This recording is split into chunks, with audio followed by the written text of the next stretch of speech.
¿Qué tal? ¿Cómo están? Vamos a empezar un nuevo ciclo de lecturas bíblicas guiadas. Y la vamos a hacer esta vez en un libro del Antiguo Testamento, en el libro de los Salmos, donde hay 15 salmos que están uno detrás de otro, desde el Salmo 120 al 134. Esos 15 salmos figuran como salmos graduales. La palabra gradual es la que designa en hebreo también un escalón, algo para subir. Por eso se los llama los salmos de las subidas. Ahora ustedes saben que los judíos todos los años subían en las fiestas a Jerusalén. Y ellos lo llamaban a esto subir a Jerusalén. Por lo que se ve en estos salmos, son los salmos donde ellos hablan de ese peregrinaje y son los salmos que expresan el sentimiento de ellos al ir acercándose al lugar de reunión, al lugar de la comunión, al lugar del encuentro, al lugar donde iban a vivir la comunión delante de Dios. No es que ellos no pensaran que la presencia de Dios era omnipresente, sino que en ese momento ellos sentían que estaban más cerca de la presencia de Dios y estaban en comunión con todos. Los salmos se dividen en tríos de salmos. Y vamos a empezar por el primero, por el Salmo 120. El Salmo 120 es lejos del santuario, preparándose para el viaje. El Salmo 121 ya lo tenemos caminando. Y cuando llegamos al Salmo 122, los tenemos ya en la llegada. Por lo tanto, vamos a hacer este camino de subida en 3 clases o 3 encuentros diferentes. Hoy nos toca de dónde salimos. Y esto está en el Salmo 120. El Salmo 120 nos muestra este camino de reflexión. ¿De dónde salimos? Si uno lee este salmo es un cántico, pero es un cántico angustioso. Es el de alguien que está abrumado. Así comienza el viaje hasta la presencia de Dios. Y no vamos a empezar desde el primer versículo, vamos a ir al versículo 5, 6, 7, y luego vamos a tomar el versículo primero. El versículo 5, ¿por qué?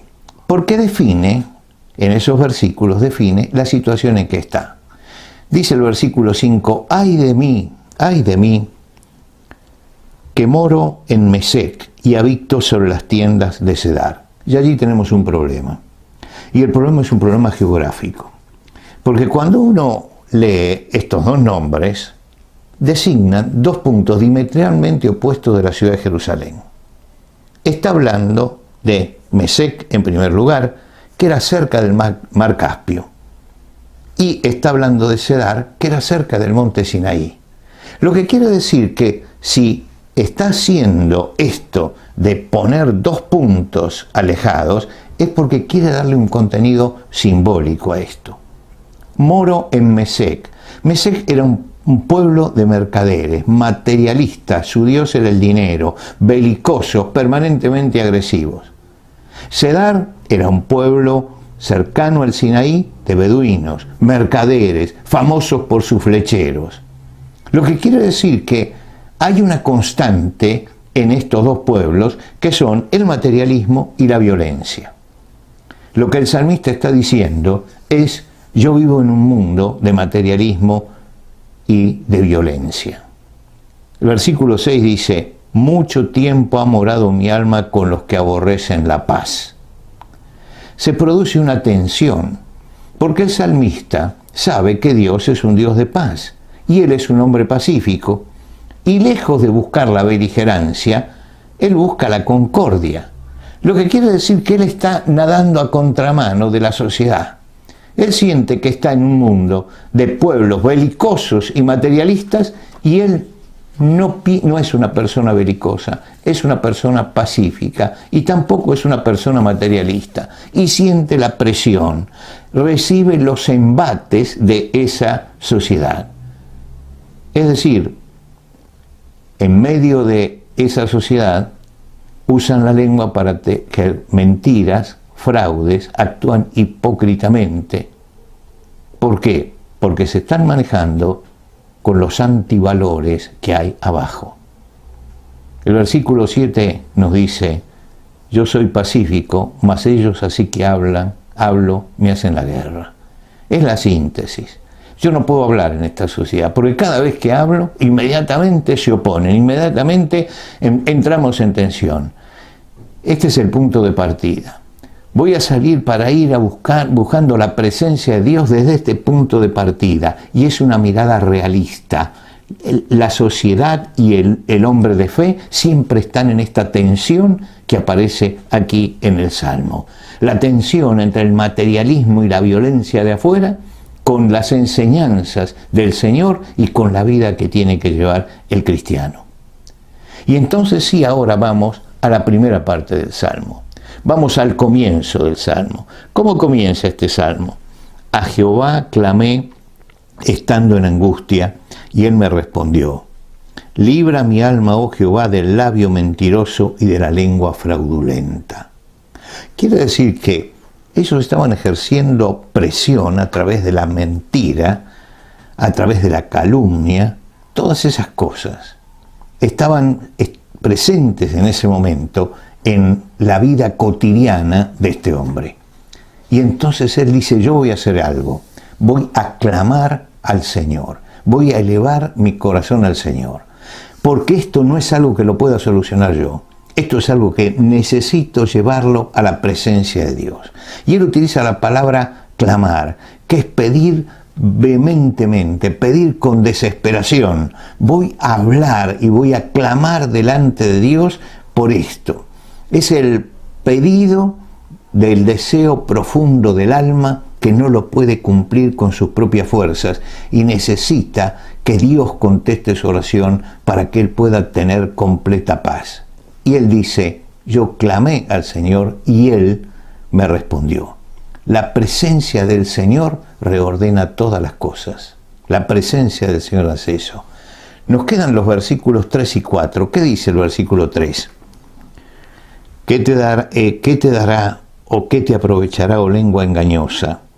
Agudas saetas de valiente, con brasas de enebro. A lo mejor es un poco extraña la forma, la gramática y las palabras. Pero voy a leerlo en una traducción más sencilla. Tú, lengua mentirosa, ¿qué ganas con engañar a todos? Serás asaeteado con agudas flechas ardientes como el fuego del retamal. La respuesta del Señor será que hará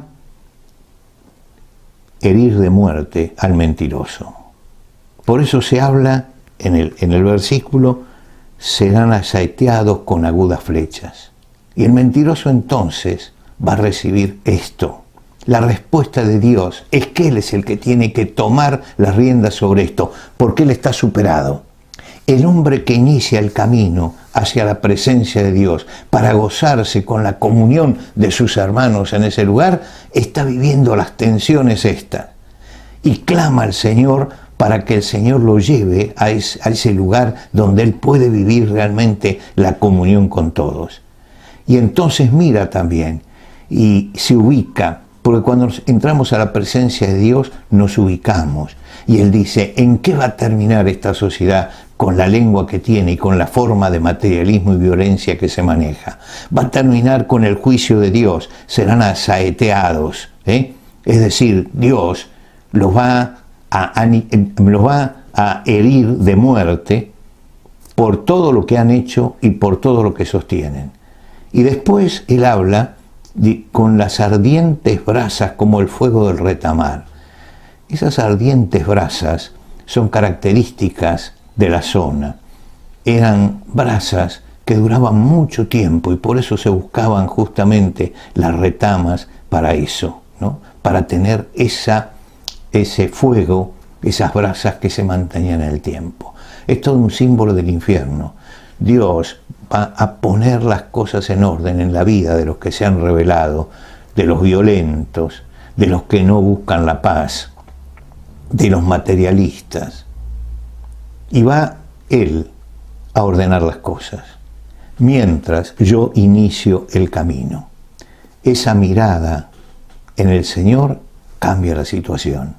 Y el mirar que la vida es un peregrinaje hacia el Señor, es lo que levanta el ánimo del peregrino. Él va a llegar a un destino absolutamente diferente. Nos permite comprender la realidad espiritual, estar en la presencia de Dios. En el Salmo 73, Asaf, que estaba muy confundido, dice, hasta que entrando en el santuario comprendí. Cuando llego a la presencia de Dios comprendo.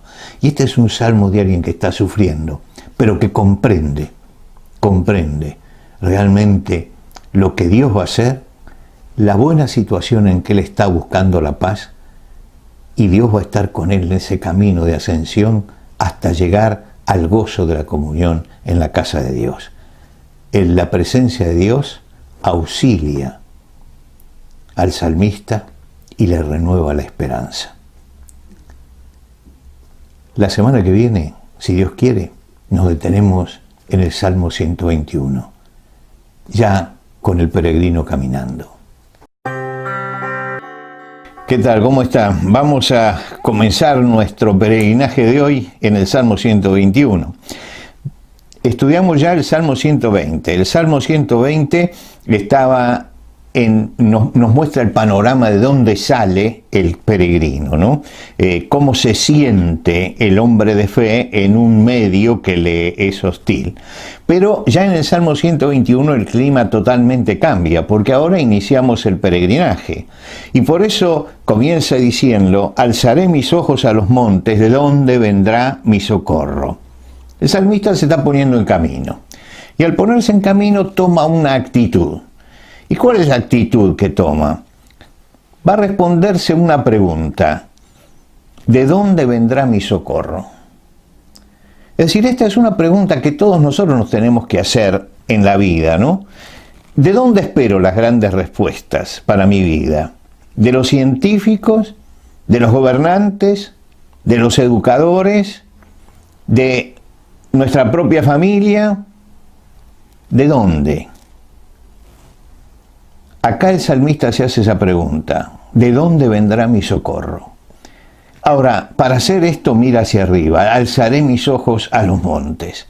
¿Por qué? Porque mi socorro viene del Señor que hizo los cielos y la tierra. Mi socorro viene del Altísimo. Quiere decir que él se hace una pregunta y la responde. La visión de Dios está allá arriba, por eso alzaré los ojos. Y alzaré los ojos porque allí está el Creador, el sustentador de toda la creación, más allá de nosotros. El salmista es un hombre de fe.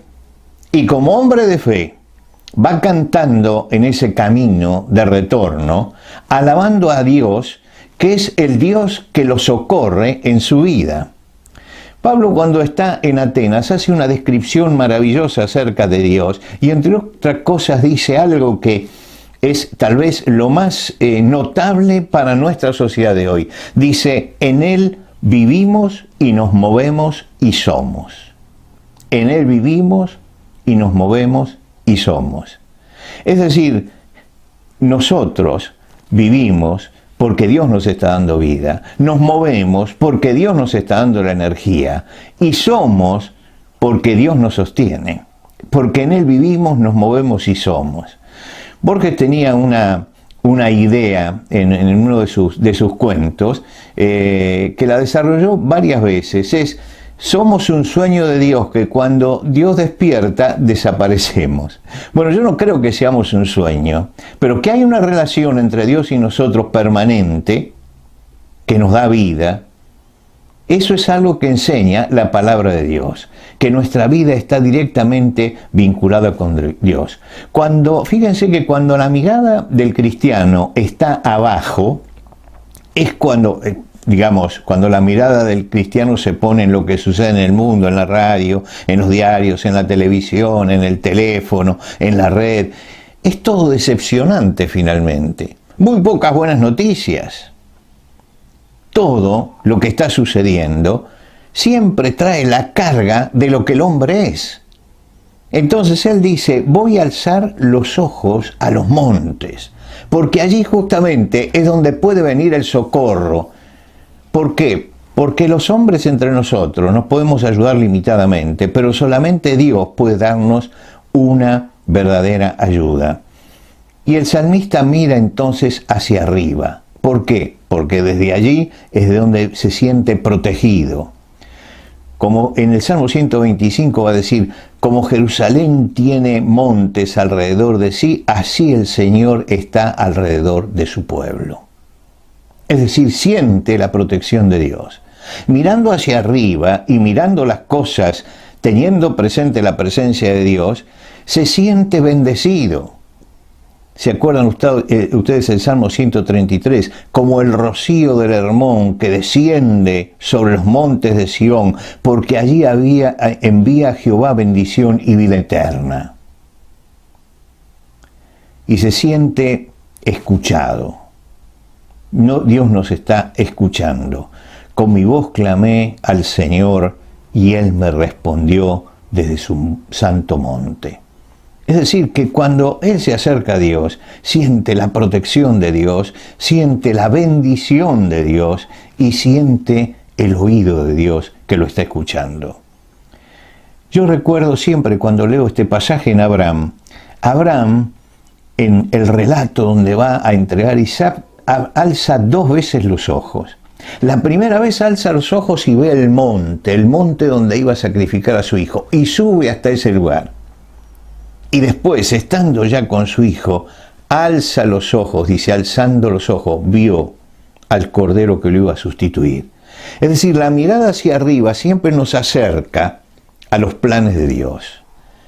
Por eso, alzaré mis ojos a los montes. ¿De dónde vendrá mi socorro? Mi socorro viene del Señor que hizo los cielos y la tierra.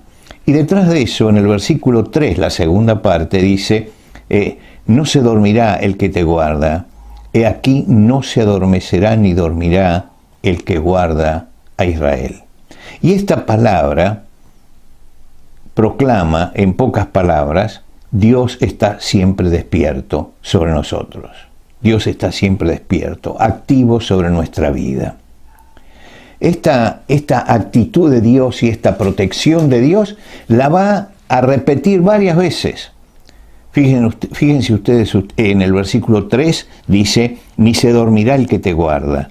En el versículo 4, el que guarda a Israel. En el versículo 5, el Señor es tu guardador. En el versículo 7, Él te guardará de todo mal. Él guardará tu alma. En el versículo 8, el Señor guardará tu salida y tu entrada. La palabra guardar es la gran palabra de este salmo. Es Dios protegiéndonos, es Dios guardando nuestra vida. 6 veces se proclama a Dios como guardador. Y entonces vienen las consecuencias, no dará tu pie al resbaladero.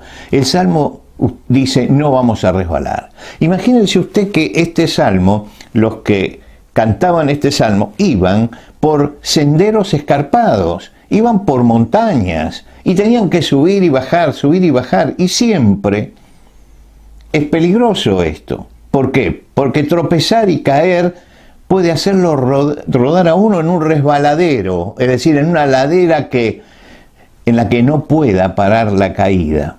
Y él dice, no dará tu pie al resbaladero. Si el Señor te guarda, no dará. Que Dios nos libra de las trampas que hay alrededor nuestro y Dios nos preserva de las caídas. Y entonces llegamos al versículo 5. Jehová es tu guardador. Jehová es tu sombra a tu mano derecha. El sol no te fatigará de día ni la luna de noche. Dios está pegado a nosotros. Fíjense que nos da la protección del sol y de la luna. El sol puede ser benéfico, pero mucho produce insolación. Entonces Dios dice, yo te protejo. Dios está regulando la acción del tiempo sobre nuestra vida para que tengamos lo mejor. Recuerden ustedes que Dios fue para Israel en el desierto la sombra durante el día y la luz durante la noche. La nube que los protegía era la sombra sobre el pueblo en medio de un desierto que los hubiera calcinado. La columna de fuego por la noche era la guía. Quiere decir que tanto en la noche como en el día Dios se mantenía activo guiando a su pueblo, llevándolo hacia el destino que Él tenía previsto para ellos. Y entonces termina el Salmo diciendo, el Señor te guardará de todo mal, Él guardará tu alma, el Señor guardará tu salida y tu entrada desde ahora y para siempre. Protección en todas nuestras acciones, todos los días. Todos los días tenemos que cumplir con nuestras obligaciones, que salir, entrar. Y aquí aparece la garantía de Dios. Él guardará tu salida y tu entrada desde ahora y para siempre. Y nosotros que estamos entrando y saliendo, no solamente entramos y salimos de nuestra casa, entramos a la vida y salimos de la vida. Y el Señor está guardándonos en la llegada y también está guardándonos en la partida.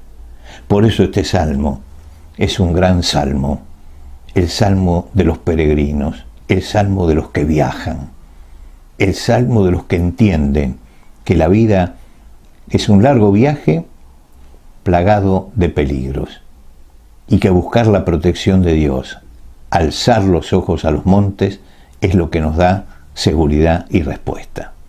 Nos encontramos con el Salmo 122 la semana que viene.